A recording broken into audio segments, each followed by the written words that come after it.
Racist cops racism exposed after black woman's team steps in. In this eye-opening video, we delve into a shocking incident that highlights the persistent issue of racism within law enforcement. A black woman's encounter with a racist police officer takes a surprising turn when her team steps in to unveil the officer's prejudice. If you are enthusiastic about this narrative, please inform us. If you appreciated the video, press 1. If not, select 0. Your feedback genuinely motivates me to collect additional uplifting and significant narratives. Amara Jackson knew the price of fighting for justice. As a well-known human rights activist and a secret diplomat for the United Nations, she had spent her life navigating the dangerous waters of political and social upheaval. She had seen firsthand how corrupt systems and oppressive regimes targeted the vulnerable, but none of that had ever stopped her. Amara was a black woman who had fought her way to prominence, and she had done so in a world that often underestimated and disrespected her. This mission, however, would test her in ways she had never expected. Her current task was one of utmost secrecy. She was on her way to meet a critical informant who held information that could expose a massive corruption scheme tied to human trafficking. The criminal network responsible for the trafficking of thousands of innocent people had connections at the highest levels of government across several countries. The operation was delicate, and any mistake could not only cost Amara her life, but also derail the entire international effort to bring down the syndicate. For this mission, Amara's name had been carefully removed from any official records. She traveled under a false identity, driving a rented car registered to another alias. Her team had ensured that even the border authorities wouldn't know who she truly was to guarantee her safety. Everything had been arranged to ensure she would pass unnoticed, but something had gone wrong. As she approached the border checkpoint, a creeping sense of unease settled over her. The line of vehicles moved slowly toward the inspection booths, each car inching forward under the scrutinizing eyes of Border Patrol officers. Amara's hands lightly gripped the steering wheel as she casually scanned her surroundings, taking in the scene without giving away her rising concern. Dressed in simple, nondescript clothes, she knew she looked like any other traveler, but the tension in the air felt different this time. She was cautious, though she had no idea that her name had been flagged in the system. Unbeknownst to her, the dangerous criminal organization she sought to expose had intercepted classified information about her mission. In an attempt to sabotage her operation, hackers working for the group had inserted her name into international databases, linking her identity to several high-profile criminals. Her name now appeared in connection with a list of dangerous fugitives, all wanted for serious crimes including smuggling, terrorism, and organized crime. The Border Patrol agents had no idea they were being manipulated, but they were about to become pawns in a much larger game. Officer John Harper sat in his booth, scanning the database as the next vehicle inched forward. Harper had worked this checkpoint for over a decade. He'd seen every type of traveler pass through: business people, families, suspicious individuals. But today, something caught his attention. The system had flagged a black woman named Amara Jackson, claiming she was involved in organized crime. According to the alert, she was tied to a dangerous syndicate wanted for human trafficking. Harper's heart raced. This was a big one. Harper wasn't just another border officer, he had his own history with the criminal networks he believed were ruining the country. Over the years, his experiences had hardened him, and he had grown more suspicious of certain people who didn't look like they belonged, people like Amara. Although he never openly expressed his views, Harper harbored deep-seated racial biases. To him, certain groups of people, especially black individuals, didn't belong in certain places, didn't belong driving nice cars, or passing through borders like this without being questioned.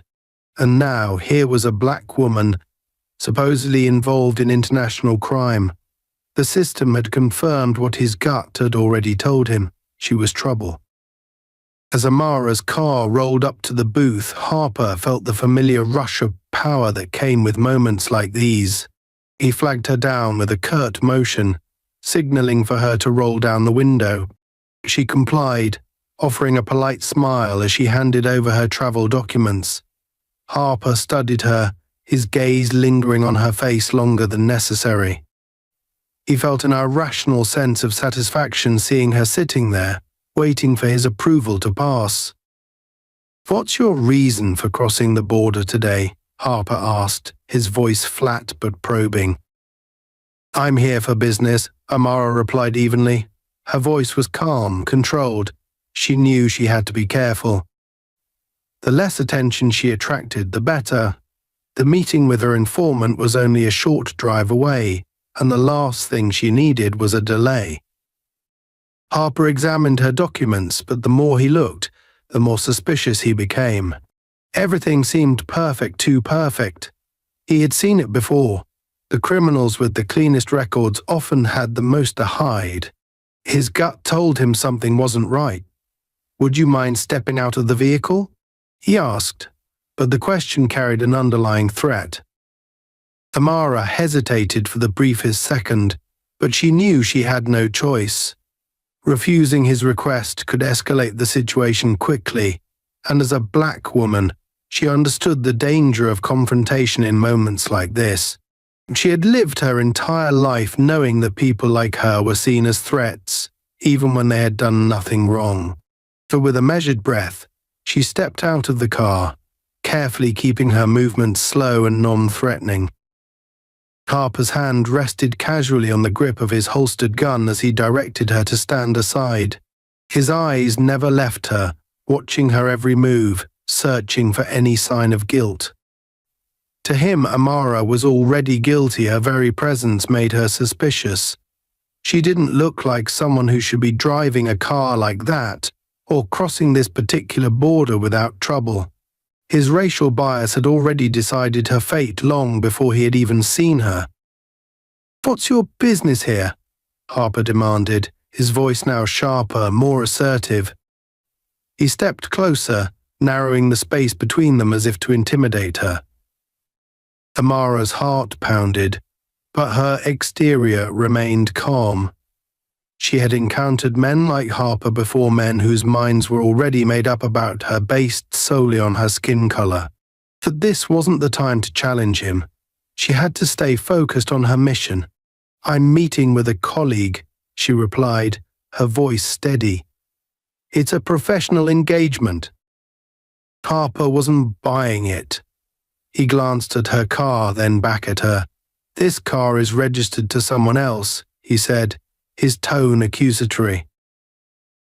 "It's a rental," Amara answered smoothly. "I'm only using it for this trip." But Harper's suspicion only deepened. He wasn't interested in her explanations. He had already made up his mind that she was hiding something. The alert from the system was enough for him. And now, standing before him was a confident black woman who, in his eyes, didn't deserve the benefit of the doubt. Harper's grip on his gun tightened slightly, though he hadn't drawn it yet. His mind raced with possibilities, each one more damning than the last. "Step over here," Harper ordered, pointing to the side of the checkpoint where a small holding area was set up. "We're going to run a more thorough check on your documents." Amara could feel the situation escalating, but she remained calm. She knew that any sign of resistance or frustration could be used against her. She nodded, following his direction. Inside, however, her mind was racing. Something was terribly wrong.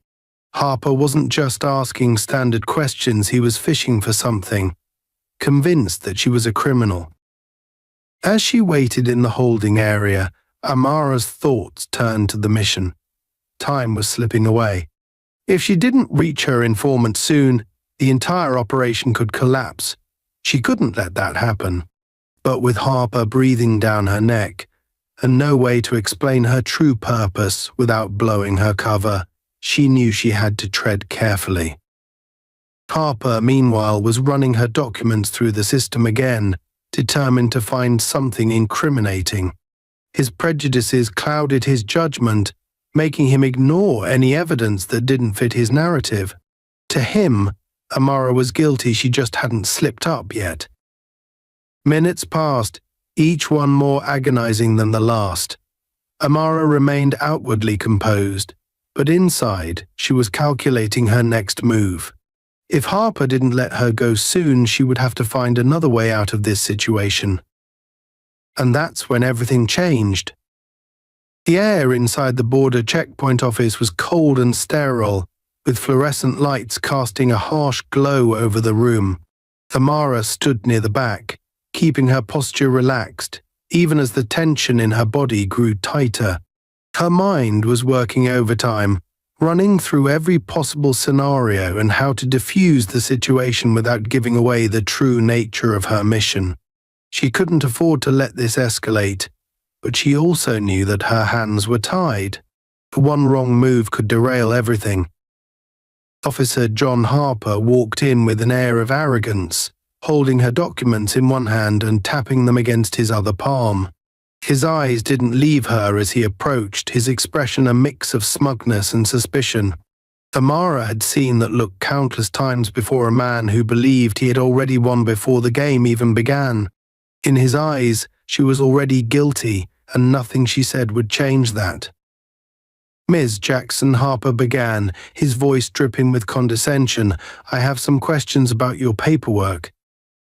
Amara maintained her composure, though she could feel his intentions clearly. He wasn't asking questions because he needed answers. He was looking for a reason to keep her here, to drag this out, to assert his control over the situation. This wasn't about law or procedure. It was about power. "Of course," she replied evenly, her eyes meeting his with calm steadiness. "What seems to be the problem?" Harper flipped through the pages, pausing dramatically as if searching for some hidden inconsistency. "Your paperwork seems too clean," he said, raising an eyebrow. "Everything's in order, but I've learned that when things look too good, it usually means something's being hidden." Amara internally bristled at his implication, but outwardly she gave no sign of irritation. "I assure you, officer, I have nothing to hide. I'm simply traveling for business, as I mentioned earlier." But Harper wasn't listening. His mind was already made up. He leaned forward, dropping the papers onto the table between them with a deliberate thud. "Business, huh?" He smiled coldly. "Mind telling me exactly what kind of business you're in?" Amara kept her face neutral, but she knew this was a dangerous question. Revealing too much about her work could compromise her mission, but giving vague answers would only make him more suspicious. She needed to walk the fine line between transparency and evasion without tipping him off. "I'm involved in international human rights work," she replied calmly. "I'm here to meet with colleagues regarding a project we're working on." Harper's eyes narrowed. "Human rights?" He almost laughed, the mocking tone unmistakable. "And what exactly does that have to do with crossing this border in a rented car under a different name?" The trap was set. Harper thought he had her cornered. To him, this was the moment when she would either slip up or start spinning lies to cover her tracks. He was waiting for her to falter. Amara didn't take the bait. "As I said, I'm traveling for business. My organization prefers discretion for safety reasons. There's nothing illegal about using an alias for protection in sensitive matters." Harper's smirk deepened. "Right, protection. But protection from what, Miss Jackson? Or should I say, from whom?" Yet he was trying to provoke her, to shake her confidence. Amara could feel the subtle shift in the atmosphere. This wasn't just about her documents anymore, this was about who she was. A black woman standing before a man like Harper, who was looking for any reason to tear her down, to assert his superiority. Her presence alone seemed to challenge his sense of control. "You're hiding something," Harper said, his voice dropping lower. "I can see it. You might think you're clever, but I know people like you. You come in here with your perfect papers, your calm attitude, thinking you can fool us, but I see right through it." Amara's pulse quickened, but she remained still. "People like you." The words hung in the air, thick with implication. She had heard that phrase before, and it always carried the same weight, an accusation rooted not in evidence, but in prejudice. "Officer Harper," she said, her voice steady but firm, "I've complied with every request you've made. I've handed over my documents, answered your questions, and I'm happy to cooperate. But I must insist that you either explain what this is really about or allow me to proceed with my trip. I have important work to do." Harper's eyes darkened. Her refusal to back down only fueled his determination. He wasn't used to people like Amara standing up to him, especially not a black woman who was supposed to be intimidated by his authority. In his mind, she should have been scared, nervous, eager to please him in the hopes of avoiding further trouble. But instead, she was calm, collected, and that infuriated him. He took a step closer to her, his voice dropping to a near whisper. "I don't think you understand the situation you're in. You're not going anywhere until I get to the bottom of this. I suggest you stop playing games and start telling the truth." Amara's heart raced. She could feel the situation spiraling out of control, but she couldn't let it show. Harper was pushing her, trying to provoke her into a reaction that he could use against her. She knew she had to stay calm, but the tension in the room was becoming unbearable. "I'm telling you the truth," she replied evenly, though she could feel the strain in her voice. "There's nothing more to say." But Harper wasn't listening. He had already decided that she was guilty of something, anything, and he was going to find it, no matter what. Suddenly, without warning, Harper stepped back and gestured toward the door. Two other officers entered the room, their faces unreadable. Amara's eyes flicked to them, sensing the shift in the dynamic. This wasn't just an interrogation anymore. This was about to turn into something much worse. "Take her to the back," Harper ordered, his voice cold and detached. "We'll see if she's still so confident after a little more thorough questioning." Amara's stomach clenched, but she kept her expression neutral. She knew what this meant. They were taking her into a private holding area where they could conduct a more invasive interrogation, one that wouldn't be subject to the usual oversight. This was no longer about her documents or her trip. This was about power, about control, and Harper was making sure she knew exactly who was in charge. The two officers moved toward her, one of them gesturing for her to follow. Amara knew she had no choice. For resistance would only escalate the situation, and she couldn't afford to let this get out of hand. But as she walked toward the door, her mind raced. She needed a plan, and fast. They led her down a narrow hallway, the fluorescent lights flickering overhead. The walls seemed to close in around her as they guided her into a small, windowless room at the back of the checkpoint facility. The door clicked shut behind her, and for the first time, Amara felt the full weight of the isolation. Harper entered the room moments later, a triumphant look on his face. He had her exactly where he wanted her, and he was going to make sure she knew it. Two other officers stood by the door, silent and watchful, ready to intervene if necessary. Amara sat down in the metal chair in the center of the room, her hands resting calmly in her lap, though inside she could feel the adrenaline coursing through her veins. She couldn't afford to panic.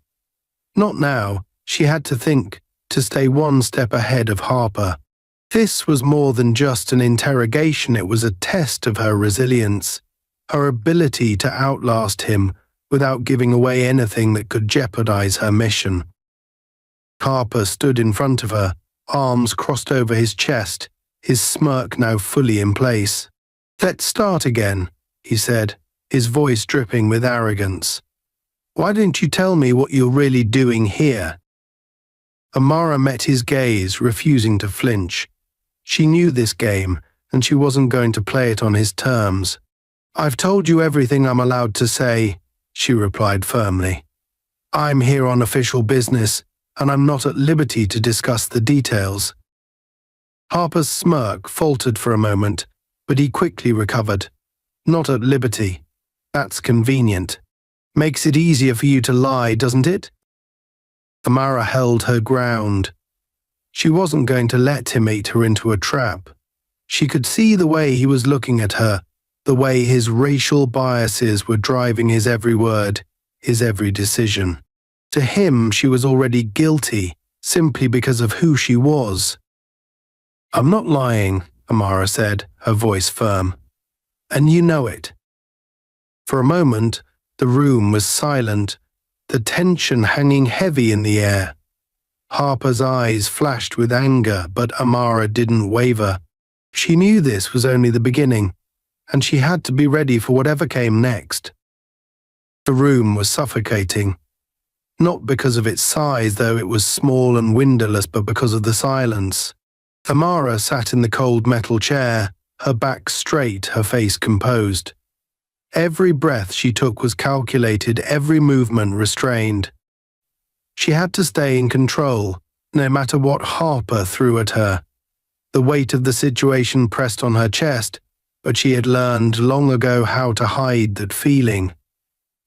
She was a black woman who had survived in a world that didn't want her to succeed, and she wasn't about to let a LARPer like John Harper see even a hint of vulnerability. The door creaked open, and Harper stepped back in. His eyes scanned the room as if he were the predator, and she the prey. 2 officers flanked him, standing by the door, their faces blank and unreadable. Harper didn't speak right away. He seemed to enjoy the silence, savoring the tension, letting it thicken in the air like smoke. Amara remained motionless, her hands resting on the cold table between them, her pulse steady. She knew what Harper was doing. He wanted to break her, to watch her crack under pressure, but she wouldn't give him that satisfaction. Harper dropped a file onto the table with a loud thud. Amara didn't flinch, though the noise startled her for a brief second. He took his time sitting down, leaning back in his chair with an air of arrogance. His smirk, barely noticeable at first, began to curl the corners of his mouth as he stared across the table at her. "I've been running some checks," he said, his voice casual but laced with a sharp edge. "And it seems like there's more to your story than you're letting on. Ms. Jackson." Amara's eyes remained fixed on him, unblinking. She didn't respond. She had learned long ago that silence could be as powerful a weapon as words. Harper clearly expected her to ask what he had found, to defend herself, to fall into his trap, but she wouldn't play his game. That he leaned forward, placing his elbows on the table, his fingers steepled in front of him. "You see, something interesting came up when I ran your name through our system again," he continued. "Seems like you've been flagged in connection with a criminal organization. Human trafficking, smuggling, organized crime, you know, the kind of stuff that gets people locked away for a very long time." Amara's heart skipped a beat, but she didn't let it show. So, this was their play. The criminal network she was investigating had managed to frame her, planting her name in databases to make her look like a criminal. It was a well-executed move, one that could derail everything if she didn't find a way out. But she couldn't afford to react, not yet. "Care to explain that?" Harper asked, his voice dripping with false concern. "Because to me, it looks like you've been hiding a lot more than just your little human rights work." Amara knew she had to choose her words carefully. The more she said, the more ammunition she gave him. but staying silent would only make her look more suspicious. She needed to navigate this situation with precision, like walking a tightrope over a pit of fire. "I don't know what you're talking about," she said finally, her voice steady. "I've never been involved in any criminal activity." Harper let out a low chuckle. "Oh, come on. Let's not play dumb here. I've seen this before. You're the perfect cover, right? A black woman working for the United Nations, traveling under a false name. Who would suspect someone like you of being involved in something so serious? It's brilliant, really, but I'm not falling for it." Tamara's jaw clenched ever so slightly. She was used to these kinds of insinuations, the casual racism that so often came from men like Harper. To him, it was inconceivable that she could hold any real power or influence without using it for something nefarious, but she had learned to let those comments roll off her back. This was bigger than his small-minded views. "You're mistaken," she said, keeping her tone even. "I'm here on official business. Anything you found in your system is a mistake, or worse, it's been planted there by someone who wants to disrupt my work." Harper's smirk widened. "Planted? That's a nice story. I'm sure it works on people who don't know how this system works, but I'm not buying it." He leaned back in his chair again, crossing his arms over his chest as if he had already won. "Here's the thing, Ms. Jackson," he continued, his voice dropping a notch. "You think you can sit there, all calm and collected, and outsmart me. But I've dealt with your kind before." There it was. The phrase that carried so much weight, so much history, your kind. Tamara felt the words like a slap, but she didn't flinch. She wouldn't give him the satisfaction. He wanted her to react, to break the calm exterior she had so carefully maintained, but she wouldn't let him. "I don't know what you mean," she replied, her voice as steady as ever. Harper leaned forward again, his face now inches from hers. "I mean people like you who think they're too smart, too important to get caught. You come in here, thinking you can fool everyone with your fancy titles and your bullshit humanitarian work, but I'm not buying it." Tamara's stomach tightened, but she remained outwardly calm. She knew what he was trying to do. He was trying to provoke her, to make her react so he could justify whatever came next. And she knew that whatever came next wouldn't be good. But she also knew that time was running out. The longer she stayed here, the more likely it was that her mission would fail. She had to find a way to get out of this, and fast. "I'm telling you the truth," she said, her voice firm. "I'm not involved in any criminal activity.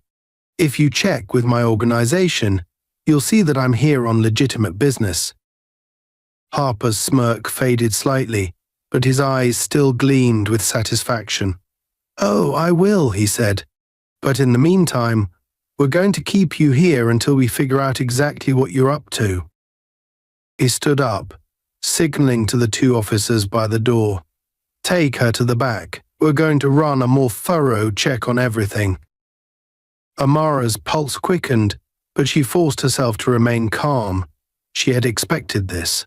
She had known from the moment Harper started his interrogation that he wouldn't let her go easily. But she had hoped to avoid this, to avoid being taken into the deeper, more secluded areas of the facility where things could get dangerous. The two officers moved toward her, their hands resting on their belts, ready to escort her to the back. Amara stood up slowly, her mind racing. She knew she had to comply, but she also knew that this was her last chance to send a signal to her team. Her mission was too important to let it end here. As they led her down the narrow hallway, her mind worked quickly.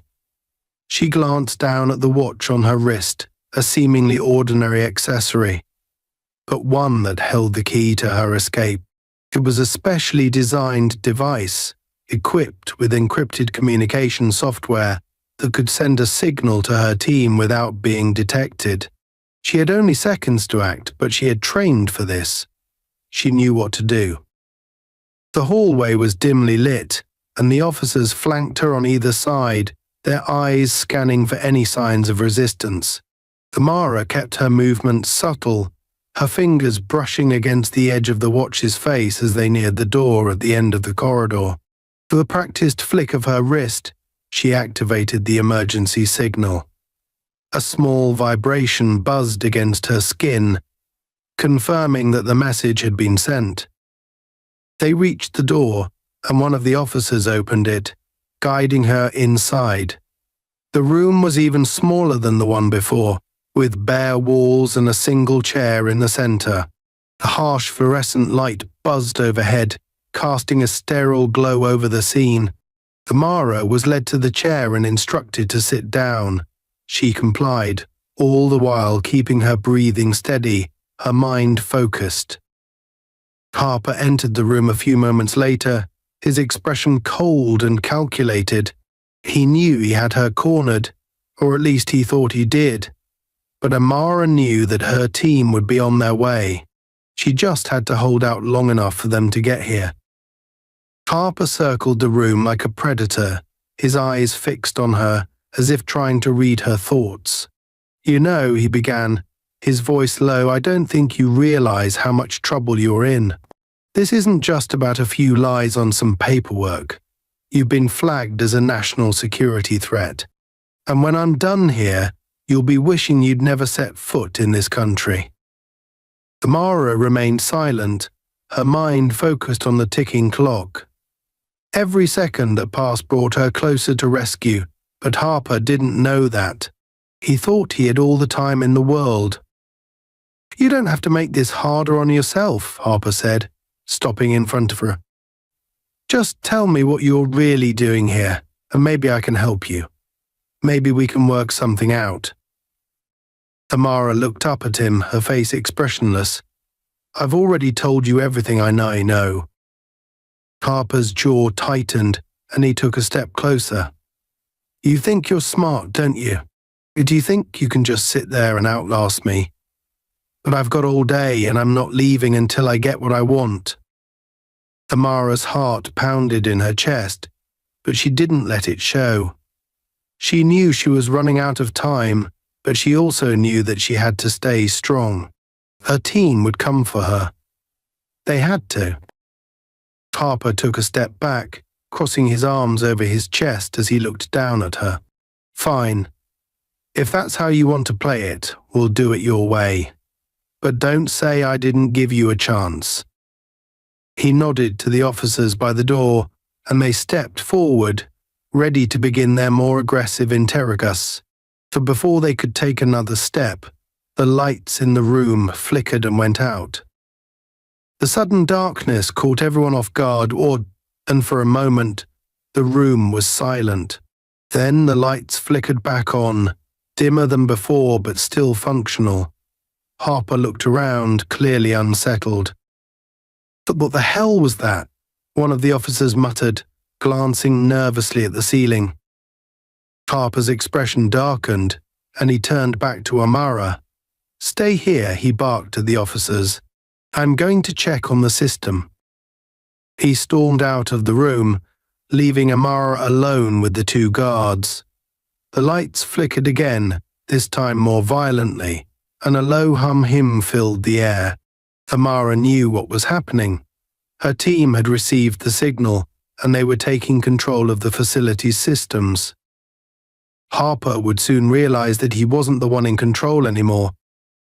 The flickering lights cast an eerie glow across the cold, bare walls of the interrogation room.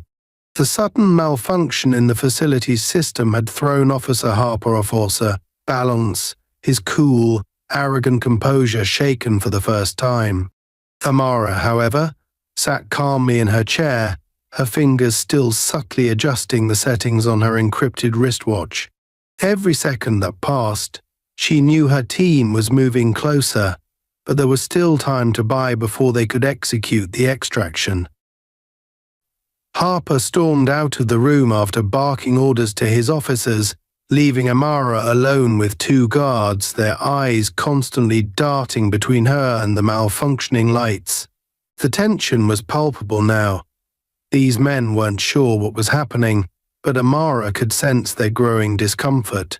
They might have been used to controlling the situation, especially when it involved a black woman like her, but now the balance of power was starting to shift, even if they didn't fully understand why yet. One of the guards fidgeted nervously, checking his earpiece. "What the hell is going on?"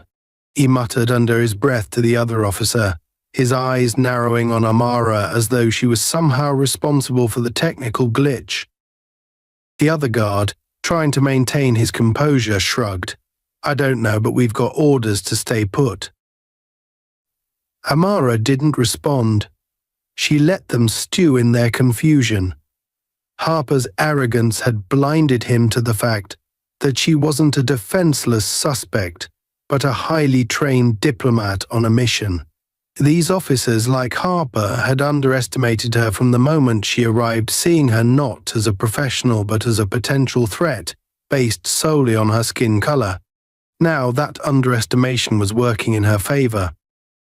The lights flickered again, longer this time, and Amara could feel the buzz of energy in the air as the facility's systems struggled to maintain control.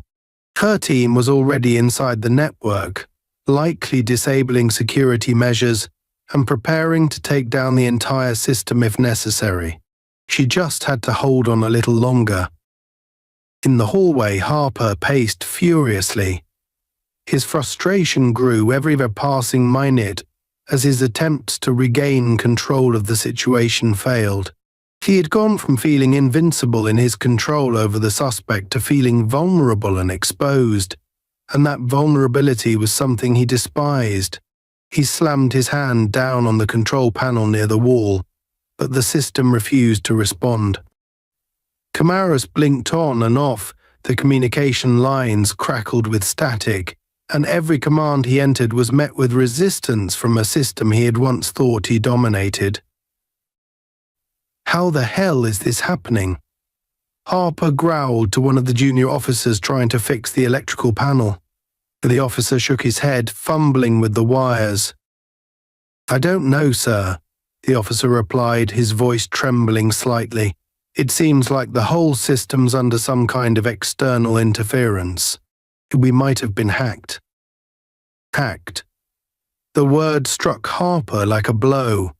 His eyes narrowed, and his thoughts immediately went to the woman sitting in the room down the hall. Amara Jackson. Could she be behind this? How could she possibly have the resources to disrupt a secure government facility? But then again, she was no ordinary suspect, and Harper knew it.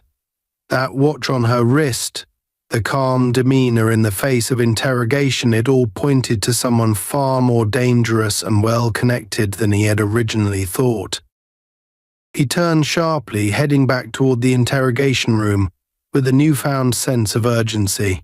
If she was involved in this, he needed to stop her before things spiraled further out of control. Back in the room, the tension between the two guards was growing. One of them glanced at Amara, suspicion clear in his eyes. "You know something about this, don't you?" he demanded, his voice edging on aggressive. Amara looked up, her face still composed, but her eyes sharp.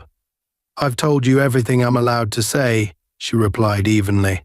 She wasn't about to give them any information they could use, and besides, the clock was ticking.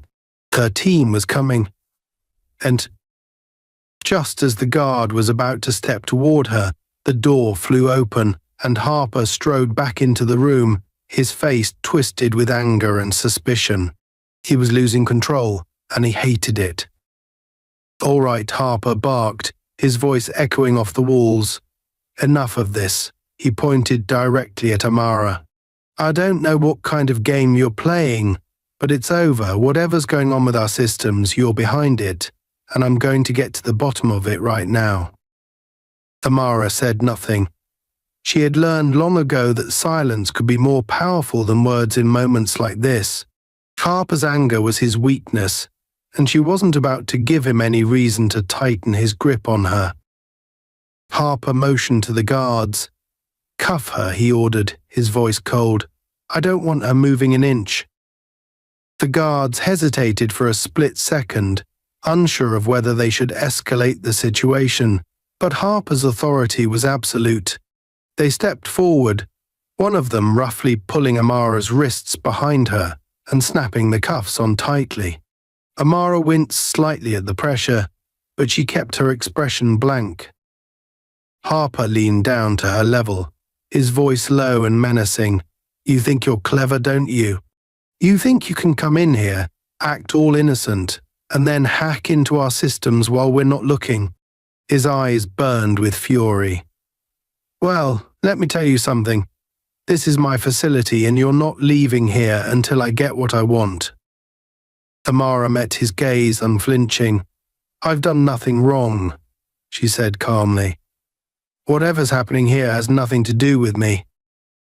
Harper slammed his fist down on the table in front of her, rattling the metal frame. "Don't lie to me," he snapped. "I know you're involved. You've been flagged as a security threat. And now our entire system is compromised. You think that's just a coincidence?" Amara didn't answer. She knew that arguing with him would only make things worse. She needed to wait, to bide her time and let the team do their work. But Harper wasn't finished. He stood up straight, his eyes cold and calculating. "You know what?" he said slowly. "I've had enough of this. I'm done playing nice." He turned to the guards. "Bring her to the holding cell," he ordered, "and make sure she's locked down tight. I don't want any more surprises." The guards nodded and moved to grab Amara by the arms, hauling her to her feet. Her heart raced, but she kept her breathing steady. This wasn't how she had planned things, but she had to trust that her team would reach her in time. As they led her down another narrow corridor, the buzzing lights overhead flickered once again. The hum of the malfunctioning system grew louder, and the entire facility seemed to groan under the strain of whatever was happening behind the scenes. As they approached the heavy steel door leading to the holding cells, Amara glanced at her wristwatch, the small light on its face still pulsing softly. Her team had to be close now. She could feel it. Just as the guard reached for the door, the entire facility plunged into darkness. The lights went out completely, leaving them standing in pitch blackness. The hum of the electrical system sputtered and died, and for a few seconds, the silence was absolute. Then, the emergency lights flickered on, casting a dim red glow over the hallway. The guards exchanged uneasy glances, their hands tightening on Amara's arms. The air was thick with tension, and even Harper, who had followed them into the hallway, seemed momentarily unsure of what was happening. Amara took a slow, deep breath. She knew what this meant. Her team had successfully infiltrated the facility's power grid, and now they were in control. She just had to stay calm and wait for the final phase of the extraction. Harper, however, wasn't about to let go of his control so easily. "What the hell is going on now?" he barked, glaring at the guards. "Get her in the cell now." But before the guards could move, a voice crackled over Harper's radio. "Sir, we've got a situation up here," the voice said, strained and panicked. "We've lost control of the entire grid. Cameras are down, communications are down, we're blind." Harper's face went pale, and for a moment he was silent. Then he yanked the radio from his belt and shouted into it. "What do you mean, blind? Get the backup systems online now." "We're trying, sir," the voice responded, "but it's not best."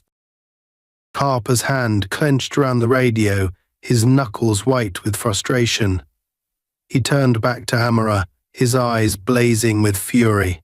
"You did this," he snarled. "You think you're going to walk out of here, don't you? Well, I've got news for you. You're not leaving." Amara didn't respond. She kept her gaze steady, waiting. Just then, the sound of boots echoed down the hallway, growing louder with each step. Harper and the guards turned toward the noise, their hands moving instinctively to their weapons. The tension in the air was palpable. Out of the shadows emerged a group of figures dressed in tactical gear, their faces obscured by helmets and night vision goggles. They moved with precision and authority, their weapons held at the ready. Amara recognized them immediately. It was her team. Harper's eyes widened in disbelief. "Who the hell are you?" he demanded, his voice trembling with anger. One of the figures stepped forward, lowering their weapons slightly. "We're with the United Nations," the figure said, their voice calm but firm. "Evs Jackson is coming with us." Harper's face twisted in rage. "The hell she is," he shouted, reaching for his gun. But before he could draw his weapon, one of the tactical team members raised a hand. "I wouldn't do that if I were you," they said quietly. "This situation is already out of your control. Stand down, officer." Harper froze, his hand still hovering over his gun. His eyes darted between Amara and the team, and for the first time, Amara saw a flicker of doubt in his expression. He was beginning to realize that he was no longer in charge. The guard beside Amara stepped back, his grip on her arm loosening. He was clearly unsure of what to do. The other guard hesitated as well, looking to Harper for direction. Harper's jaw clenched, but he didn't move. He knew he was outnumbered, and there was no way he could take on an entire tactical team. Slowly he lowered his hand, stepping back with a look of pure hatred etched on his face. "Fine," he spat, his voice venomous. "Take her, but this isn't over." Amara's team stepped forward, releasing her from the guard's grip and guiding her toward the exit. As they moved quickly down the hallway, the emergency lights still flickering overhead, Amara felt a wave of relief wash over her. She had made it through the worst of it. But as they neared the exit, she couldn't shake the feeling that this was far from over. Harper wasn't the type to give up easily, and she knew he would come after her one way or another. Outside, the cool night air hit her face as they emerged from the facility. The tactical team escorted her to a waiting vehicle where she climbed inside, her heart still racing from the ordeal. As they pulled away from the border facility, Amara looked out the window, watching as the building disappeared into the darkness. She had survived this encounter, but the fight was far from finished. Harper would come for her, and the next time she had to be ready. The tactical vehicle hurtled down the dark highway, the rumble of the engine barely audible over the thick tension that filled the air. Amara sat in the back seat, her mind racing as the vehicle moved further away from the border facility. They had managed to extract her, but she couldn't shake the feeling that the storm was far from over. She knew without a doubt that Officer Harper wouldn't let this go easily. Men like him didn't just walk away from defeat, they retaliated, and they did so with vengeance. The tactical team surrounding her sat in silence, their focus razor sharp. The driver gripped the wheel tightly, eyes constantly scanning the road for any signs of pursuit. The team leader, sitting in the passenger seat, kept one hand on the radio, waiting for updates from their secure communications network.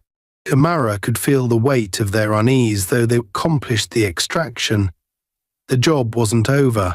They all knew Harper wouldn't stop at what had just happened.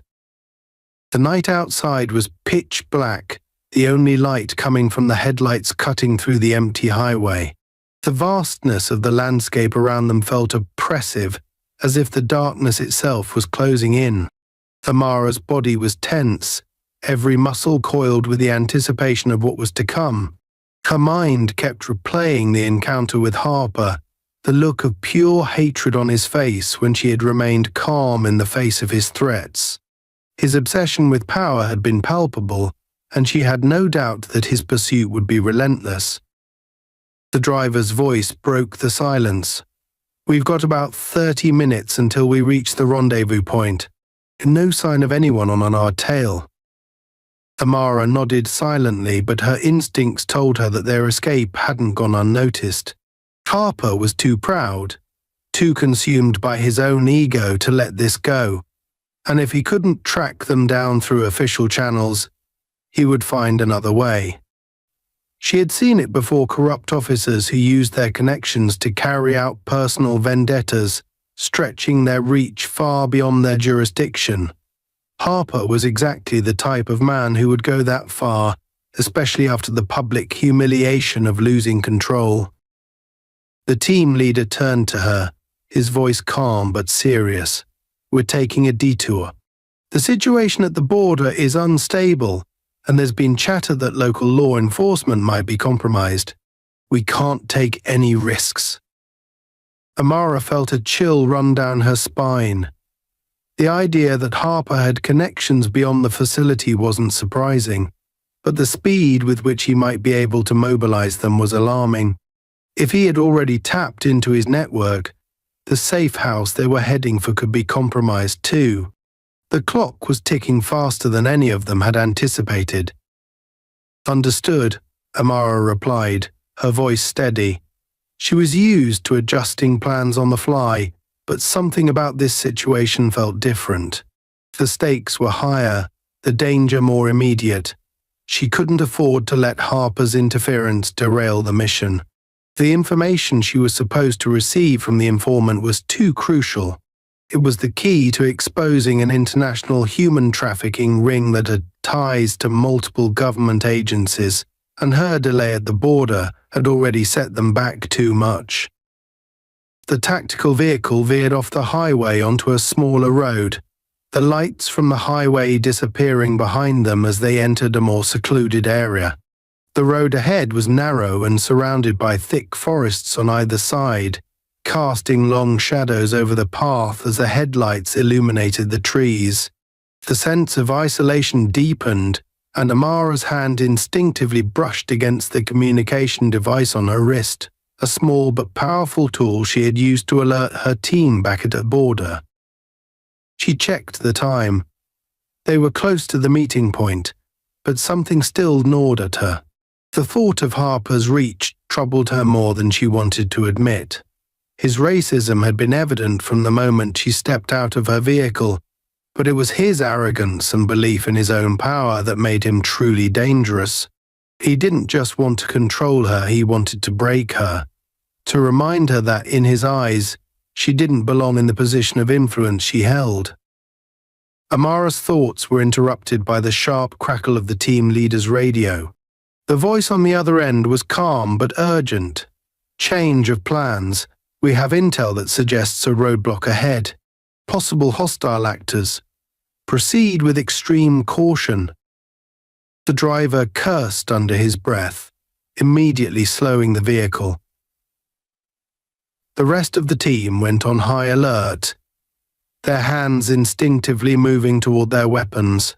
Amara felt her heart rate quicken, though she kept her expression neutral. A roadblock meant they were expected.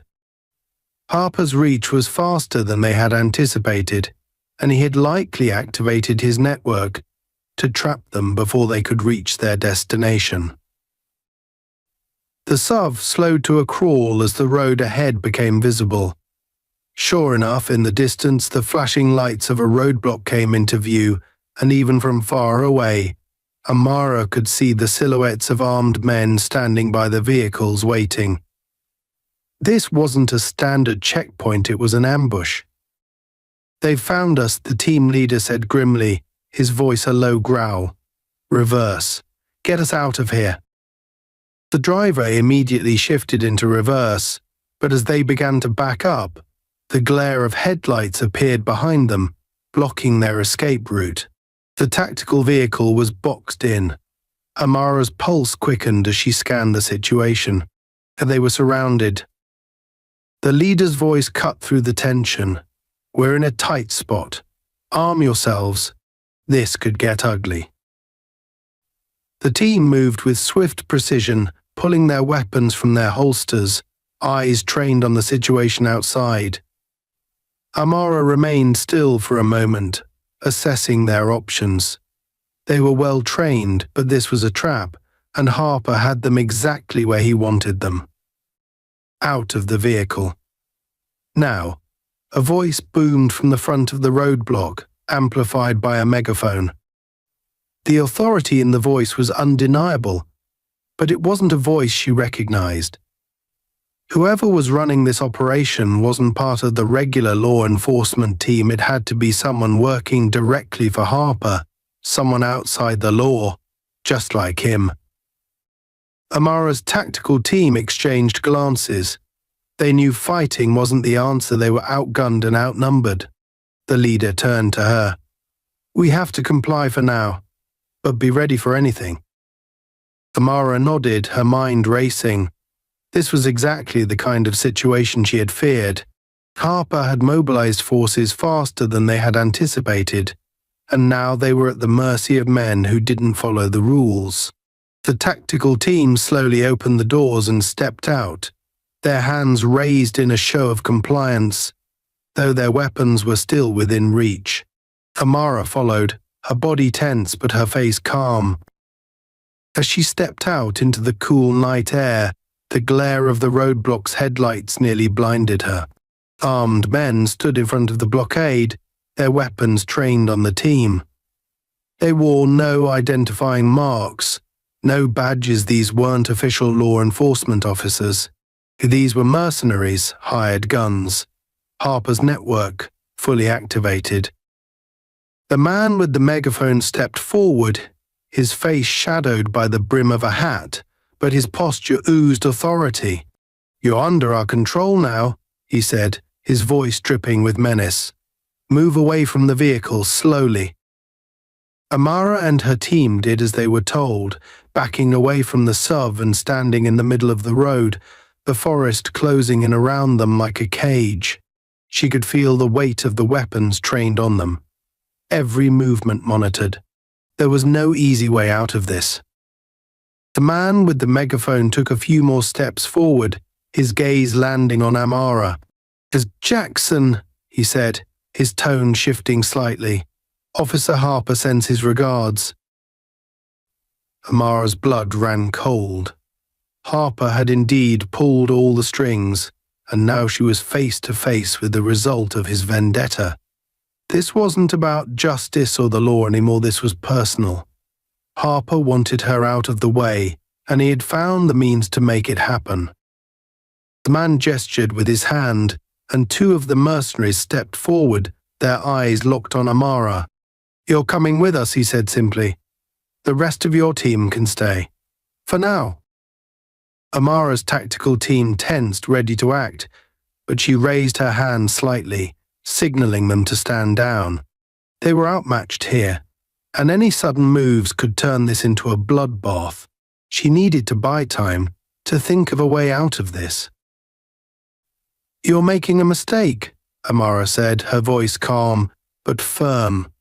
"Harper's vendetta isn't worth what you're doing here. You know that."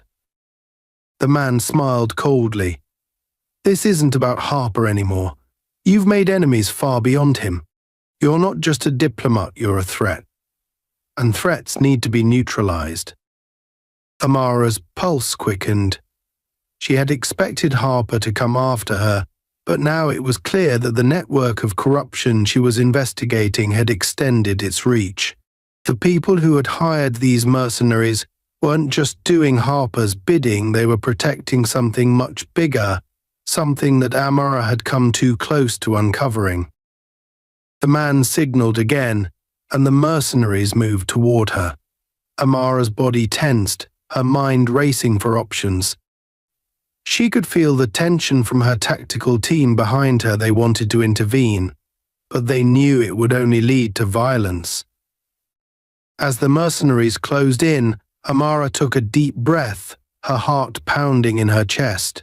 This was at the moment where everything would either fall apart or shift in her favor. She had to act, and she had to do it now. In one fluid motion, she reached for the small device concealed in her sleeve, the one she had been holding onto since the moment they left the border facility. It was a last resort tool, something she hoped she wouldn't have to use, but now there was no choice. She activated it with a quick press of her fingers.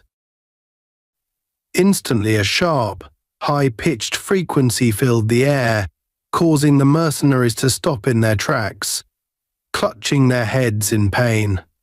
The sound was disorienting, a non-lethal but effective way to disrupt their concentration. It gave Amara and her team the precious seconds they needed. "Now," Amara shouted, and her tactical team sprang into action. They moved with precision, using the confusion caused by the frequency to disarm the nearest mercenaries. Amara ducked low, avoiding the sweep of a rifle, but as one of the mercenaries tried to recover, the frequency continued to pulse, giving her team the upper hand, if only for a moment. But moments were all they needed. As the mercenaries scrambled to regain control, Amara's team took out their weapons, moving with lethal efficiency. The situation, once dire, now shifted in their favor. Harper's ambush had been well planned, but he hadn't accounted for Amara's preparation. The chaos of the fight unfolded quickly, and within minutes, the mercenaries were disarmed, restrained, and on the ground. The man with the megaphone, now stripped of his authority, lay unconscious, his own weapon lying uselessly at his side. Amara stood over him, breathing heavily. She had survived, but only just. Harper's reach had been broader than she anticipated, but now she had seen the extent of his desperation and the network of power that he was connected to. This wasn't over. It was only just beginning. The moon hung high in the night sky, casting a cold, silver glow over the forest clearing where Amara and her team stood victorious after the ambush. The defeated mercenaries lay bound on the ground, groaning in pain, their weapons scattered and useless. Amara's chest heaved with each breath as the adrenaline began to ebb, but her mind stayed sharp, calculating the next move. They had won this battle, but Harper was still out there watching, waiting, and plotting his next attack. The tactical team leader stepped up to her, his face hardened with determination. "We need to move. Now, Harper's not going to stop, and we've already lost too much time. The informant is still waiting." Amara nodded, her gaze drifting to the unconscious mercenary leader at her feet. He had underestimated her. So had Harper, but she couldn't dwell on that now. The mission wasn't complete until she had secured the information that would expose the trafficking ring. This fight wasn't just personal, it was a battle against a much larger machine of corruption, and she was right at the heart of it. "Let's go," Amara said, her voice resolute. "We need to reach the rendezvous point." As they moved swiftly back to the vehicle, Amara's mind raced. Harper had overplayed his hand, using mercenaries to try and stop her, but it had only revealed the scope of the network she was up against.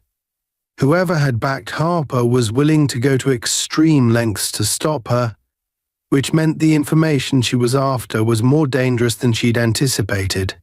The clock was ticking, and every second lost brought her closer to the edge of a larger, more insidious conspiracy. The Sov roared to life, speeding down the narrow forest road once again. Amara sat in the back seat, staring out the window as the trees whipped by in a blur. She knew that Harper wouldn't give